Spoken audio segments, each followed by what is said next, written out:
Kami selalu rindu untuk lebih dalam dan lebih dalam lagi mengasihi. Mengucap syukur Tuhan pada hari Sabat hari ini Tuhan, di tengah-tengah keadaan dunia yang penuh dengan wabah yang ada, namun Engkau memberikan kami perlindungan dan kami lebih dalam lagi mengasihi-Mu.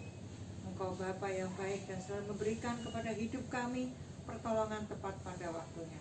Pertolongan kita datangnya dari Allah Bapa, dari tempat yang maha tinggi, di dalam satu nama Tuhan Yesus Kristus yang menolong saudara-saudara sekalian dengan kasih setianya mulai sekarang dan sampai selama-lamanya. Haleluya. Amin.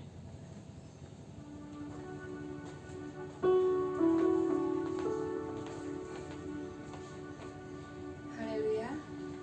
Mari kita untuk memuji nama Tuhan dalam sukacita bahwa hari ini adalah harinya Tuhan, hari di mana kita bisa berkumpul bersama dengan saudara-saudara kita yang seiman. Meski kita ada yang di sini, ada yang di rumah, kita tetap bersama, kita tetap setia dengan Tuhan kita Yesus Kristus. Amin. Mari kita saling bergandengan tangan.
kasih Tuhan, bila hari ini kami masih ada di sini Tuhan, karena kasih-Mu, karena kebaikan-Mu.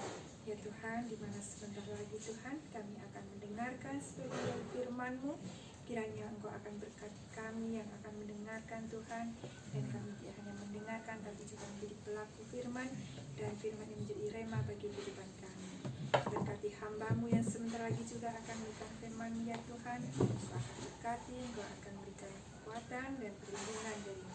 Terima kasih ya Bapa, semua doa ini kami hanya lakukan dalam tangan kasih-Mu. Amin.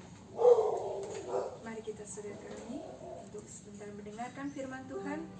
Kita pujikan lagu dalamnya kasih Tuhan kita Yesus Kristus.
kasih dan oleh persekutuan Roh Kudus, Engkau memberikan kami kesempatan demi kesempatan untuk kami beribadah kepadamu.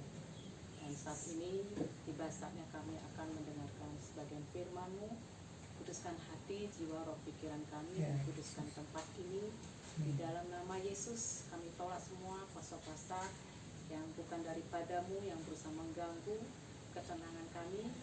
Dalam nama Yesus keluar dari tempat ini.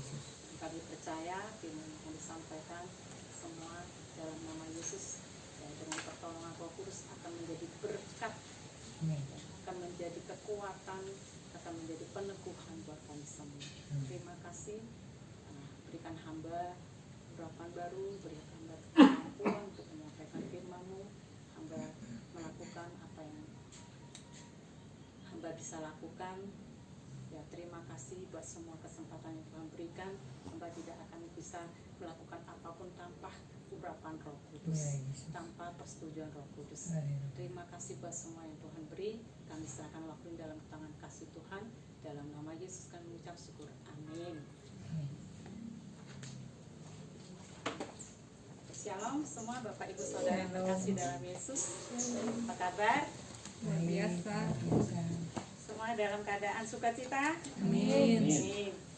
Nah saudara, pertama-tama saya mengucapkan banyak terima kasih buat kesempatan yang masih diberikan, di mana saya sudah lama ya absen dari PKKI, dan sekarang hari ini ya Bu Gang Rita Teresia meminta saya untuk bisa mengisi firman Tuhan pada ibadah hari ini.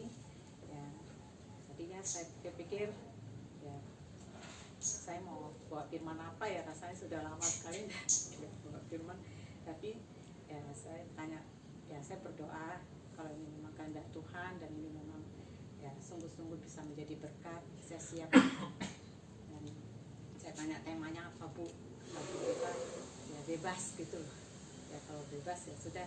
Saya pikir-pikir ya Roh Kudus saya mau sampaikan firman apa, saya buka buku-buku catatan khotbah saya.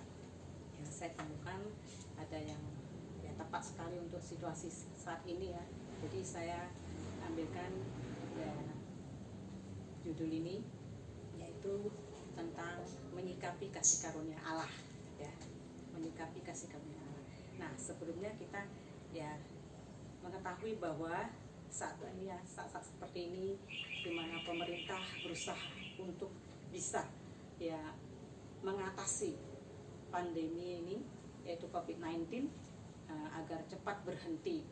Banyak cara dilakukan, dimana dimulai dari pertengahan bulan Maret kemarin sampai sekarang masih belum berhenti, dan tahap demi tahap sudah dilakukan. Akhirnya kita bukan saja diizinkan untuk ya sekali-sekali keluar rumah dan berada di rumah saja, tapi kita sudah memasuki new normal, dimana kita boleh bebas keluar tapi dengan syarat-syarat tertentu yang mengikuti aturan-aturan dari protokol kesehatan COVID-19.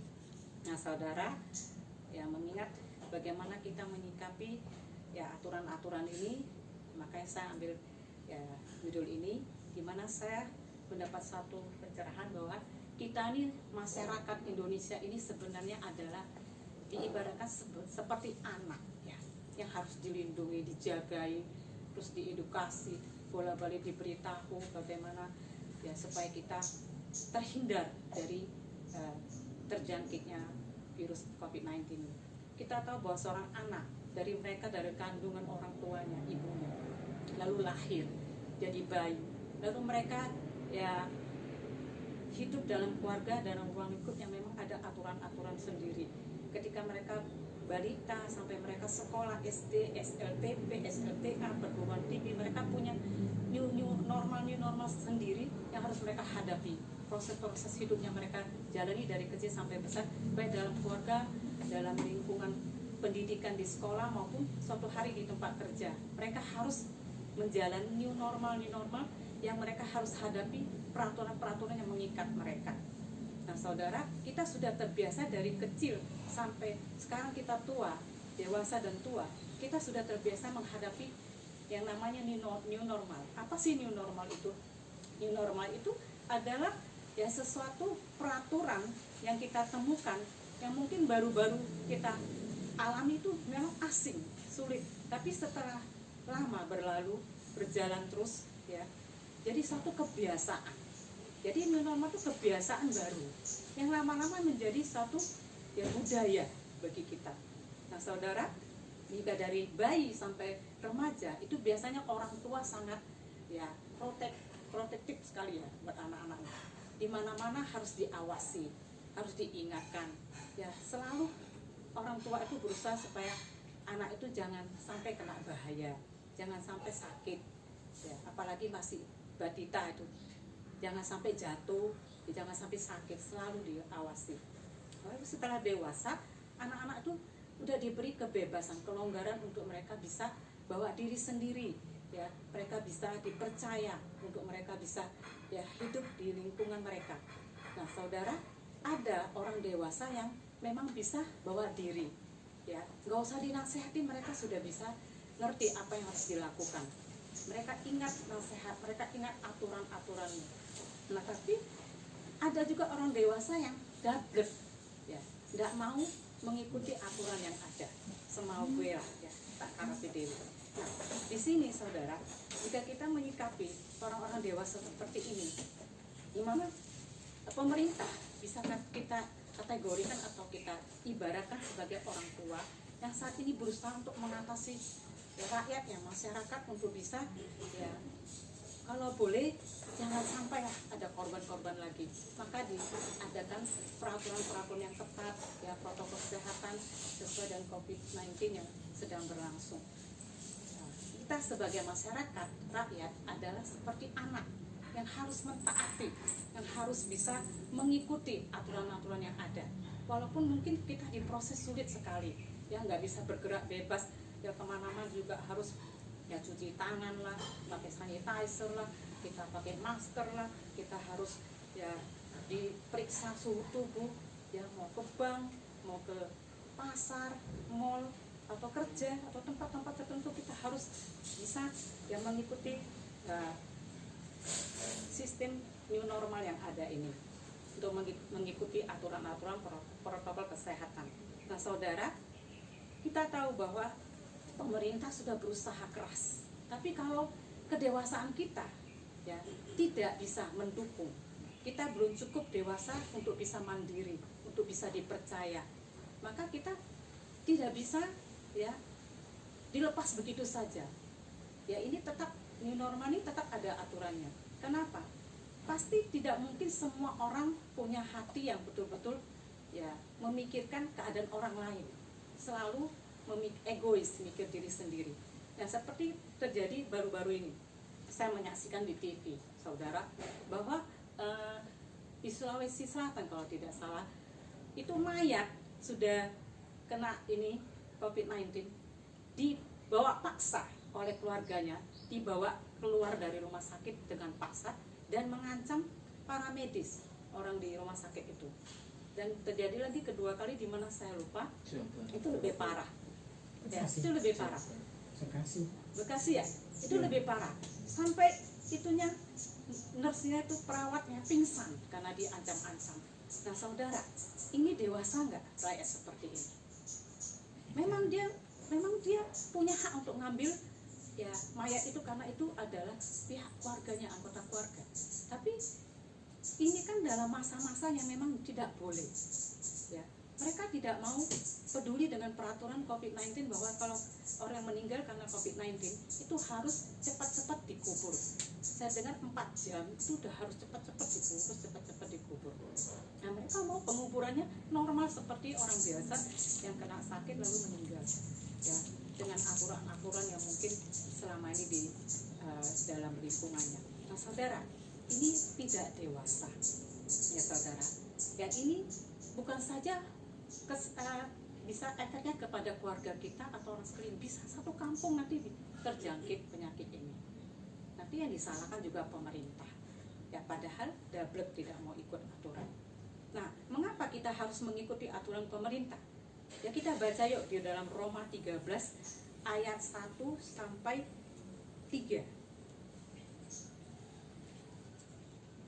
Roma 13 ayat 1 sampai 3.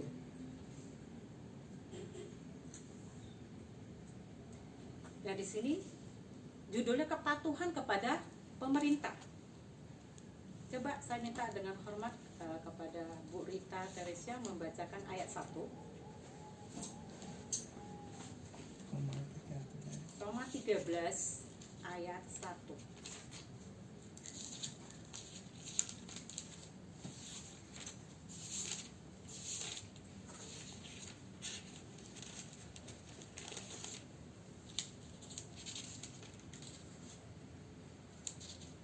Ketemu? Roma 13 ayat yang pertama, perikop kepatuhan kepada pemerintah. Tiap-tiap orang harus takluk kepada pemerintah yang di atasnya, sebab tidak ada pemerintah yang tidak berasal dari Allah, dan pemerintah-pemerintah yang ada ditetapkan oleh Allah. Yang kedua, saya minta dengan hormat kepada Mbak Messi. Roma 13 ayat 2. Sebab itu barang siapa melawan pemerintah, ia melawan ketetapan Allah, dan siapa yang melakukannya akan mendatangkan hukuman atas dirinya. Lalu yang ketiga selanjutnya Mbak Nike. Ayat ketiga, sebab jika seorang berbuat baik, ia tidak usah takut kepada pemerintah, hanya jika ia berbuat jahat. Maukah kamu hidup tanpa takut terhadap pemerintah? Perbuatlah apa yang baik dan kamu akan beroleh pujian daripadanya. Amin. Jadi ini perintah ya, adalah dari Tuhan sendiri bahwa kita harus taat kepada aturan pemerintah. Kita harus patuh pada aturan pemerintah. Jadi kalau kita nggak patuh, berarti kita ya tidak mengikuti firman Tuhan. Nah saudara, firman Tuhan sudah minta kita untuk belajar patuh pada pemerintah. Karena pemerintah adalah wakilnya Allah di bumi ini untuk menghindarkan kita dari mara bahaya, dari malapetaka. Nah saudara, ya bagi kita yang sebagai anak Tuhan, umat Tuhan, ya kita diberi kasih karunia untuk kita belajar taat kepada firman Tuhan ini. Nah judul firman hari ini tadi saya katakan menyikapi kasih karunia Allah. Mari kita baca dalam Titus 2 ayat 11 sampai 14. Kita buka kitab Titus 2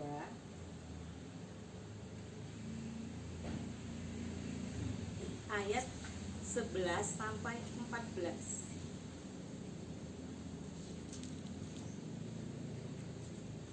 Sudah ketemu? Titus 2 ayat 11 sampai 14. Baik, selanjutnya saya minta kepada Pak Darsono untuk membacakan ayat 11. Perikopnya, kasih karunia Allah menyelamatkan semua manusia. Ayat 11, karena kasih karunia Allah yang menyelamatkan semua manusia sudah nyata. Lalu sambung ke Pak Alex. Dia mendidik kita supaya kita meninggalkan kefasikan dan keinginan-keinginan duniawi, dan supaya kita hidup bijaksana, adil, dan beribadah di dalam dunia sekarang ini. Dari 13. Enggak ada bawah. Oke, kembali kepada Bu Rita 13. Ayat 13, dengan menantikan penggenapan pengharapan kita yang penuh bahagia dan penyataan kemuliaan Allah yang maha besar dan juru selamat kita Yesus Kristus.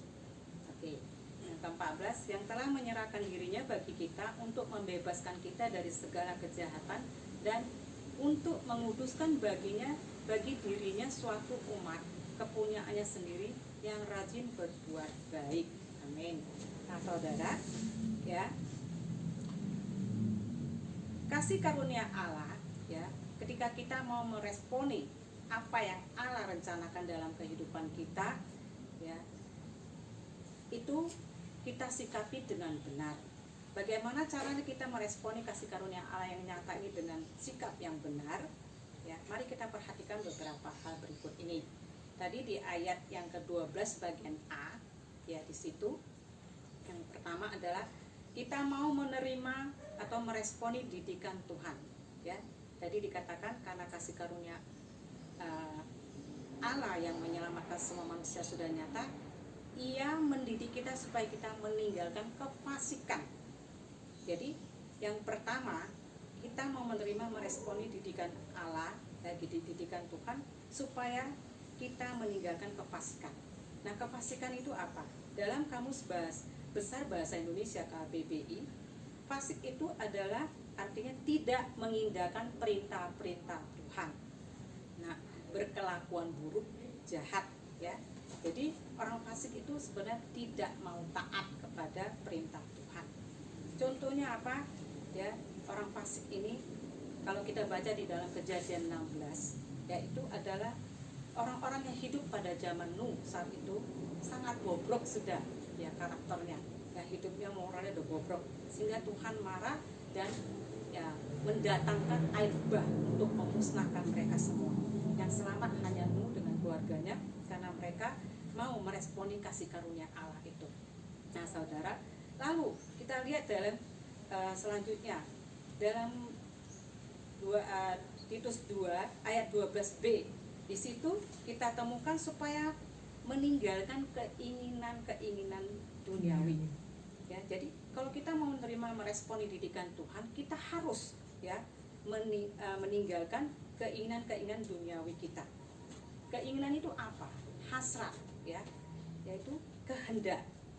Dunia itu apa? Dunia itu bersifat duniawi yang tidak kekal atau sementara. Ya, keinginan-keinginan daging. Nah, saudara, berbicara tentang keinginan daging ini, ya, kita tahu bahwa bangsa Israel, ya, contohnya adalah bangsa Israel. Mereka sudah diberi kasih karunia Allah untuk mereka diselamatkan dari perbudakan di Mesir. Mereka dibawa keluar ya dengan memberikan seorang pemimpin, yaitu Musa, untuk mereka bisa ya mendapat tempat yang lebih layak, ya, sesuai dengan apa yang sudah Tuhan nubuatkan, bahwa mereka akan masuk ke dalam negeri yang Tuhan sudah janjikan, yaitu tanah Kanaan. Ya, lalu mereka dibawa keluar oleh Musa. Tapi saudara, ya, bangsa ini adalah bangsa yang tidak tahu ya bahwa Allah mengasihi mereka dan Allah punya kasih karunia kepada mereka. Mereka tidak pernah mengerti, sehingga mereka selalu bersungut-sungut, selalu marah, selalu ngomel-ngomel, ya, asal mengalami satu proses, ya, mereka pasti akan kembali pikirannya ke Mesir. Asal mengalami proses, pasti ngomongnya pasti kembali ke Mesir. Jadi mereka duniawinya terlalu besar, karena mereka menganggap di Mesir mereka bisa ya mendapatkan makan, minum yang cukup dan sebagainya. Tapi mereka nggak sadar bahwa mereka diperbudak dan hidup mereka sebenarnya dia terbelenggu, disuruh kerja paksa. Kalau nggak kerja pasti dipukuli, ya. Nah, saudara, kalau kita baca di dalam kitab Keluaran 15, mereka ketika sudah dibawa keluar dari Mesir, ya, mereka pas saja baru saja melewati laut Teberau yang terbelah itu, dan mereka sudah sampai di ujung dari lautan itu. Ketika mereka melihat pasukan-pasukan Firaun mengejar mereka, mereka sudah ketakutan dan mereka marah kepada Musa. Apa nggak ada kuburan di Mesir sana? Kami harus mati di sini. Nah, saudara, itu yang pertama sudah mereka lupa bahwa mujizat Tuhan begitu besar. Baru saja mengalami mujizat, mereka dilepaskan juga dengan 10 tulah yang luar biasa. Tapi mereka lupa itu. Yang mereka pikirkan adalah bahwa mereka harus kembali ke Mesir. Nah, saudara, tiba lagi di padang gurun Sin, ya. Tiba lagi mereka di padang gurun Syur. Di sana mereka merasa haus, kehausan. Lalu mereka menemukan air di Mara, di mana air di Mara itu ternyata pahit. Di situ juga mereka ngomel-ngomel, ya, sungut-sungut kepada Musa dan Harun. Setelah itu Tuhan minta kepada Musa untuk melemparkan kayu ke mata air yang pahit itu, dan mata air itu menjadi manis airnya, lalu mereka minum. Setelah itu dibawa lagi ke padang gurun Sin, ya, dan Keluaran 16 itu. Di sana juga mereka bersungut-sungut lagi karena apa? Mereka lapar. Jadi haus, lapar, sungut-sungut, marah-marah, ngomel-ngomel, dan mereka ngomong bahwa wah, di Mesir bisa makan daging, bisa makan itu, makan ini. Pokoknya mereka ingat yang di Mesir terus. Nah, saudara, Mesir itu adalah ya suatu ibarat, itu satu sifat keduniawian. Ya, padang gurun yang mereka lalui itu ada proses untuk bisa memproses karakter mereka. Tuhan sengaja bawa mereka ke padang gurun, diputar-putar. Kalau kita baca ya tentang kisah mereka, perjalanan mereka ke tanah perjanjian itu sampai 40 tahun. Tapi karena mereka suka sungut-sungut ya, mereka nggak mau dididik Tuhan, nggak ngerti kasih karunia Tuhan, rencana Tuhan dalam hidup mereka. Akhirnya yang keluar dari tanah Mesir itu tidak bisa masuk ke tanah perjanjian. Yang masuk ke tanah perjanjian itu adalah orang-orang yang lahir di tengah jalan, yang dipimpin oleh Joshua, ya, masuk ke tanah perjanjian. Nah, saudara, ya, kalau kita baca kitab Bilangan, banyak sekali kita temukan sungut-sungut bangsa ini. Sampai Tuhan berkali-kali ngomong ke Musa mau dimusnahkan bangsa ini, tapi Musa selalu membela bangsa ini. Nah, saudara, ya, mereka sebenarnya ketika keluar dari Mesir memasuki new normal, dan mereka harus membiasakan diri di padang gurun dengan peraturan-peraturan. Kalau kita baca dalam kitab ya Bilangan, Ulangan itu ya, terutama iman, banyak sekali aturan-aturan yang Tuhan buat khususnya untuk ya orang Lewi. Banyak sekali mereka diberi peraturan untuk bisa melayani ya bangsa itu. Nah, saudara, pertama mereka memang tidak bisa menerima, tapi kelama-kelamaan itu bisa menjadi satu ya keharusan, jadi satu kebiasaan. Jadi mereka melewati new normal, yaitu kebiasaan baru yang harus mereka alami dan harus mereka jalani. Tapi mereka jalani, mereka hanya memandang keadaan itu jadi suatu seperti ya keterikatan, suatu hukuman, sesuatu yang tidak nyaman banget. Ya. Mereka nggak mengerti bahwa itu adalah didikan Tuhan supaya mereka belajar bersyukur, ya. Karena dalam keadaan begitu Tuhan pelihara, Tuhan nggak pernah tinggalkan mereka. Ya, tetap Tuhan bertanggung jawab. Mereka dapat makan mana dari surga, ya, dari langit. Mereka dapat makan daging, ya, burung puyuh, dan mereka katanya kasutnya itu sampai 40 tahun itu tidak pernah ya rusak. Luar biasa. Malam hari dengan tiang api, siang hari dengan tiang awan, mereka dilindungi, diberkati. Tapi mereka nggak lihat kebaikan Tuhan. Yang mereka lihat adalah bahwa mereka dalam posisi yang tidak nyaman. Jadi padang gurun terus. Nah, saudara, itulah padang gurun yang mereka lalui. Nah, bagi kita ya sekarang mungkin kita dalam keadaan padang gurun karena COVID-19 ini banyak sekali ya larangan itu ini waktu mereka, waktu kita semua tidak boleh keluar rumah, ya banyak sekali orang-orang yang ya merasa nggak nyaman, mau berbuat apa aja susah. Ya apalagi kemarin waktu Idul Fitri tempat kita di portal semua jalan nggak boleh masuk dua hari. Wow, ada yang berusaha untuk buka ya, ada ketahuan ditangkap. Nah, mereka nggak bisa sabar untuk aturan-aturan itu karena bagi mereka tuh new normal yang begitu sulit untuk mereka jalani. Nah, saudara, jadi hidup kita nih tadi saya katakan bahwa dari bayi lahir ya sampai anak-anak, sampai remaja, sampai dewasa, sampai tua, kita itu menghadapi yang namanya new normal, yang itu yaitu padang gurun kehidupan kita, dimana sesuatu yang asing lama-lama kebiasaan yang baru itu menjadi satu kebiasaan yang sudah normal. Kita menormalisasikan dengan keadaan sekeliling kita, dengan segala apa yang kita hadapi. Nah, saudara, itu contoh dari keinginan duniawi. Lalu yang ketiga, saudara, tadi kan yang pertama supaya kita meninggalkan kefasikan, ya kita harus ya yang pertama tadi kita meninggalkan kefasikan. Lalu yang kedua kita meninggalkan keinginan dunia. Dan yang ketiga, saudara, kita ya supaya kita hidup bijaksana, adil dan beribadah. Dalam Titus 2 ya ayat 12c-nya. Ya, Titus 2 ayat 12c. Nah, di situ, dan supaya kita hidup bijaksana, adil dan beribadah di dalam dunia sekarang ini. Nah, saudara, kebijaksanaan atau hikmat itu kalau saya sudah cari di dalam bahasa Inggrisnya, di situ ditulis bukan bijaksana tapi self control. Nah, self control ini apa? Pengendalian diri.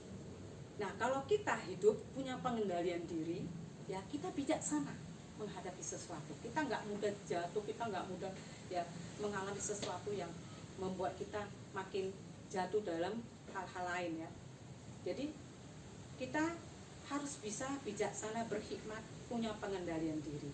Nah, adil di sini kita ya diajar Tuhan, dididik Tuhan untuk kita belajar adil kepada sesama dengan mengasihi sesama, ya, memberkati sesama, peduli dengan sesama. Ya, jika ada kesalahan kita saling mengampuni, dan kita bersikap adil lah untuk segala sesuatu yang kita hadapi ketika kita ya bersosialisasi. Nah, lalu ibadah, ya, dan beribadah. Dan beribadah ini kita tahu bahwa ibadah kita saat ini tidak seperti lagi sebelum-sebelumnya, karena kita sekarang ya harus mengikuti aturan pemerintah bahwa kita tidak bisa offline. Walaupun sekarang sudah ada dalam new normal ini, tapi dibatasi setengah atau separuh dari kapasitas dari tempat ibadah itu, tidak boleh full, dan itu pun harus mengikuti protokol-protokol kesehatan. Jika kita nggak ada itu, kita nggak bisa lakukan.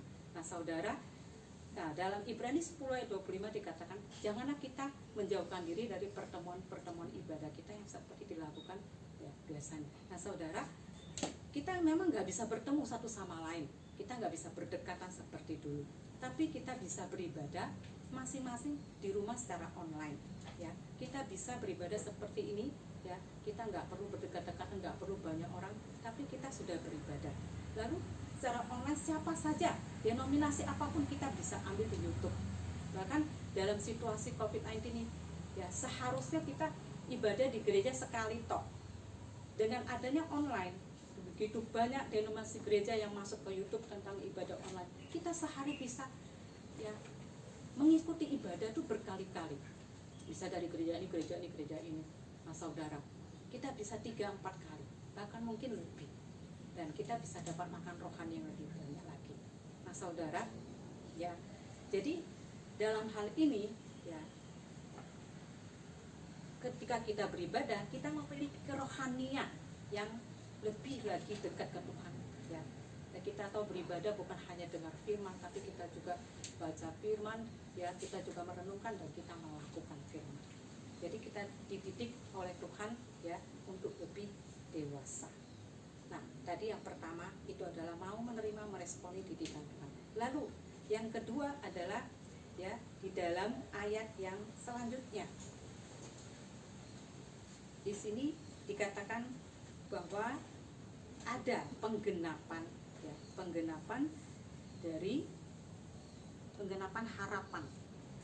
Dengan menantikan penggenapan pengharapan kita, ya, ayat 13. Di situ dikatakan dengan menantikan penggenapan pengharapan kita yang penuh bahagia dan pernyataan kemuliaan Allah yang maha besar dan juru selamat kita Yesus Kristus. Nah, saudara, dalam hal ini, ya, bahwa kita menantikan penggenapan pengharapan itu menunjukkan satu, ya, keberadaan bahwa kita sedang menanti penggenapan firman Tuhan, yaitu janji-janji Tuhan di dalam Yesus Kristus. Ini ada hubungannya dengan ya penggenapan di mana nanti kita menantikan kedatangan Tuhan Yesus yang kedua kali di bumi ini, dan yang akan datang ya bukan lagi sebagai juru selamat, bukan lagi sebagai yang untuk disalib, ya, menghapus dosa dan sebagainya, tapi datang sebagai hakim yang akan menghakimi orang yang benar dengan orang yang tidak benar. Nah, saudara, kita sebentar lagi akan mengadakan perjamuan kudus, ya. Kita tahu di dalam ayat 14 mengatakan bahwa kita ini, ya, sangat beruntung karena kita memiliki juru selamat yang membebaskan kita dari dosa-dosa kita, ya, dari segala kejahatan kita. Dia yang menanggung kejahatan kita, dia menguduskan kita, ya.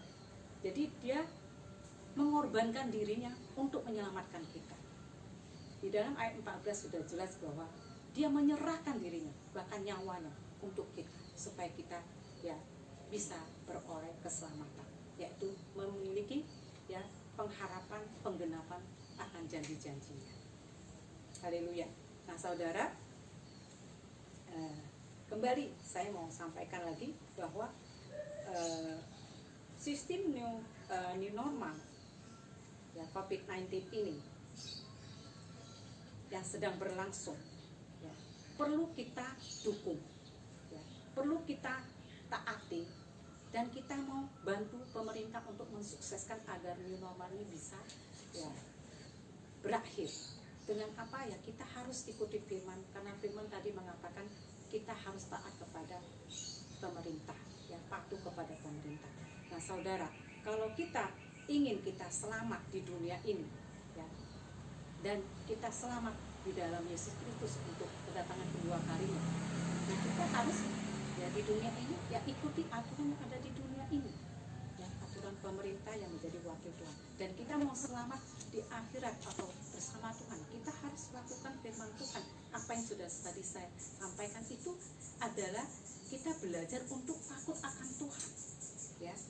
Jadi kalau kita takut akan Tuhan, mengasihi Tuhan, maka kita dimampukan untuk menerima kasih karunia Allah ini yang nyata-nyata memang sudah Tuhan sediakan, ya, di mana Tuhan sudah memberikan Yesus dalam hidup kita untuk kita mendapat kasih karunia yang tertinggi, yang termulia, yaitu keselamatan kekal.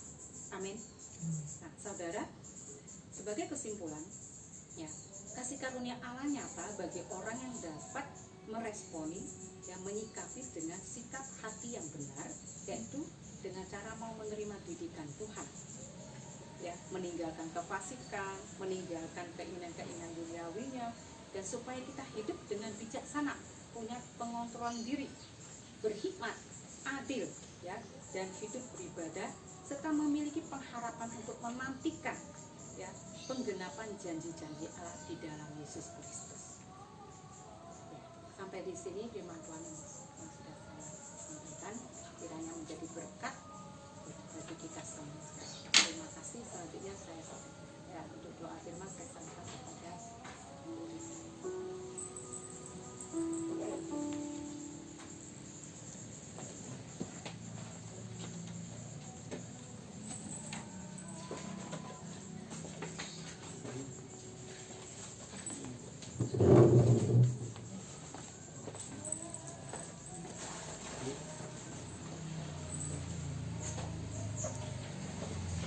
Bapa di surga. Terima kasih Tuhan Yesus, kami mengucap syukur karena kami sudah mendengarkan firman-Mu yang disampaikan oleh hamba Tuhan Injil Ibu Borina, ya Bapa.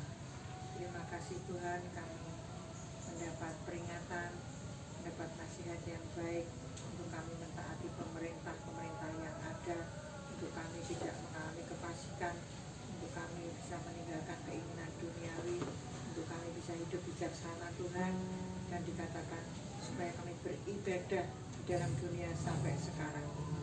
Terima kasih Tuhan, biarlah kami dapat meresponi didikan-Mu, ya Tuhan.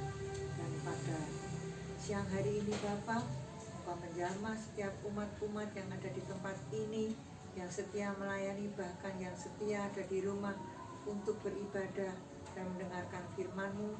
Biarlah dalam new normal ini akan dialami bukan hanya karena wabah COVID-19, tapi hidup new normal terus seturut dengan firman-Mu. Terpujilah nama-Mu Tuhan. Kalau sebentar lagi kami akan mengikuti perjamuan kudus, biarlah pelayan-pelayan-Mu Engkau putuskan Tuhan hatinya, Engkau putuskan kehidupannya, perbuatannya, sikapnya, sehingga berkenan dan menjadi orang yang takut kepadamu, dan menjadi orang yang suka berbuat baik, karena Engkau Tuhan Yesus sudah mencurahkan darah-Mu di atas kayu salib untuk kami menjadi orang yang penuh kekudusan. Terpujilah nama-Mu Tuhan, kami siap untuk mengikuti perjamuan kudus pada siang hari ini, yang di sini maupun yang ada di rumah. Di nama Tuhan Yesus Kristus kami berdoa. Haleluya. Mohon bertugas bersama bisa membagikan tapi jangan dunia.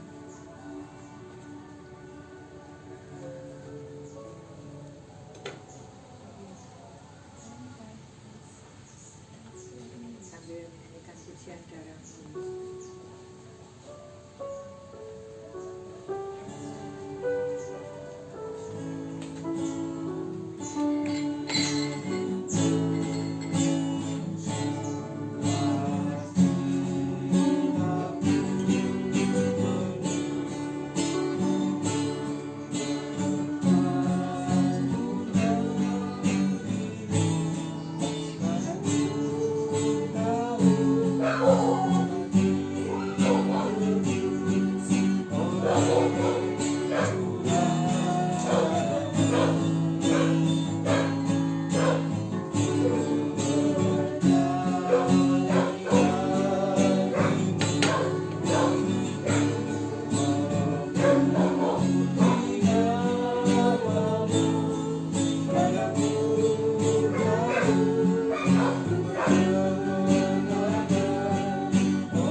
Sebab setiap kali kamu makan roti ini dan minum cawan ini, kamu memberitakan kematian Tuhan sampai Ia datang.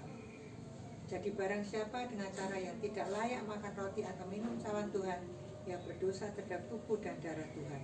Karena itu hendaklah tiap-tiap orang menguji dirinya sendiri, dan baru sesudah itu ia makan roti dan minum dari cawan itu. Sebab apa yang telah kuteruskan kepadamu telah aku terima dari Tuhan, yaitu bahwa Tuhan Yesus pada malam waktu Ia diserahkan mengambil roti, dan sesudah itu Ia mengucap syukur atasnya, Ia memecah-mecahkannya dan berkata, inilah tubuhku yang diserahkan bagi kamu, perbuatlah ini menjadi peringatan akan aku. Apakah orang percaya yang ada di sini maupun di rumah masih percaya kalau roti ini adalah simbolis tubuh Kristus? Amin. Mari kita makan bersama dalam nama Yesus. Terima kasih Tuhan. Terima kasih Tuhan Yesus, biarlah kami layak memakan roti dan minum cawan ini untuk kemuliaan nama-Mu. Mari kita mengangkat cawan tinggi-tinggi di atas kepala kita. Demikian juga yang mengambil cawan sudah makan, lalu berkata, cawan ini adalah perjanjian baru yang dimerdekakan oleh darahku. Perbuatlah ini setiap kali kamu meminumnya menjadi peringatan akan aku. Apakah Bapak Ibu semua masih percaya di ruangan ini maupun di rumah kalau cawan ini adalah simbol darah Yesus? Amin. Mari kita minum bersama.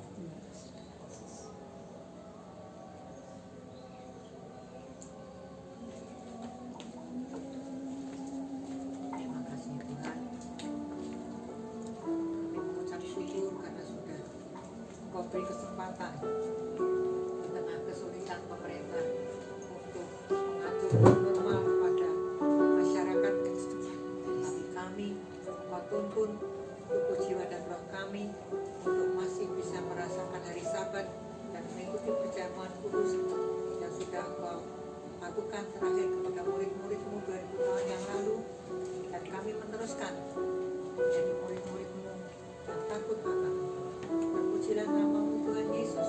Kami akan melanjutkan ibadah ini sampai selesai untuk kemuliaan nama-Mu. Di dalam nama Yesus kami. Haleluya.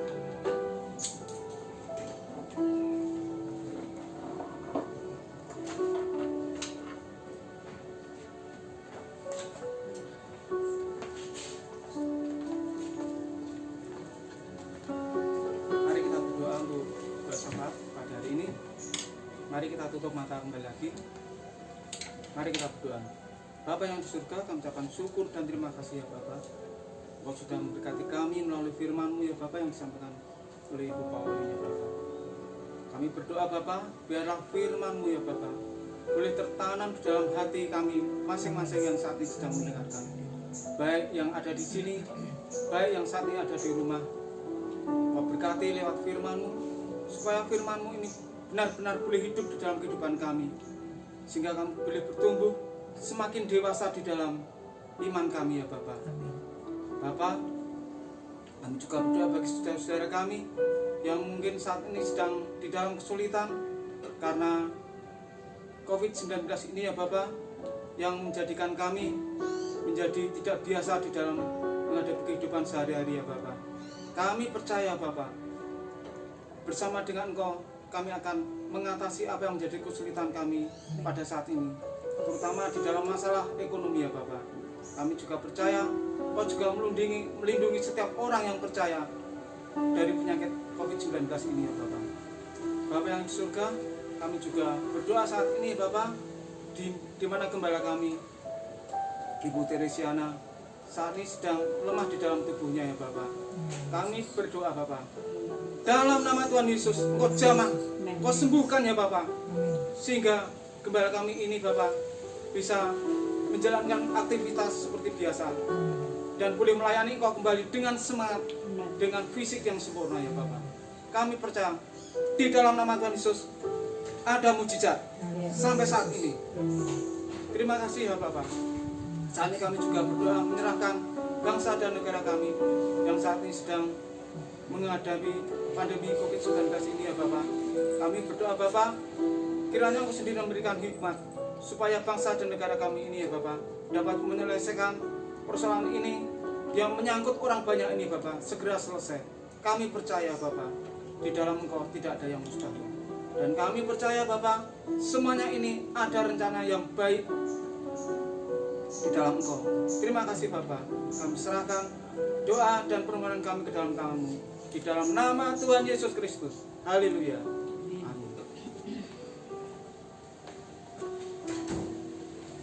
Pada akhirnya Tuhan Yesus, kami mengucap syukur Engkau masih memberi kesempatan kami hidup untuk melayani, dan kami rindu terus melayani Engkau dengan setia selagi kami masih ada di bumi yang tidak lama ini ya Tuhan.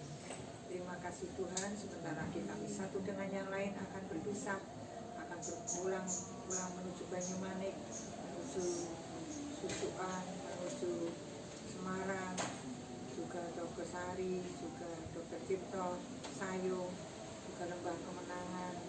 Biarlah Tuhan Engkau memberikan kami semua perlindungan, demikian juga yang ada di rumah. Kami rindu Tuhan, Engkau tidak akan memberikan kami kekurangan, tetapi Engkau memberikan kami berkat berkecukupan. Marilah anak-anak Tuhan, pulanglah ke rumahmu masing-masing yang ada di tempat ini, dan lanjutkan aktivitas yang ada di rumah masing-masing, dan terimalah berkat yang mengalir, yang datang dari kasih kuasa Allah dari tempat yang maha tinggi, di dalam nama Tuhan Yesus Kristus, dan persekutuan yang manis dengan Roh Kudus menyertai saudara-saudara sekalian, mulai sekarang dan terus sampai selama-lamanya. Yesus bersama kita kali yang kedua. Haleluya. Terima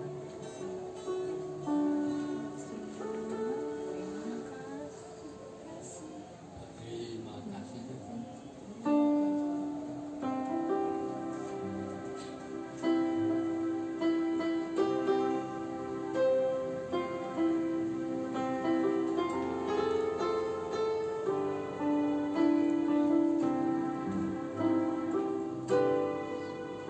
Terima kasih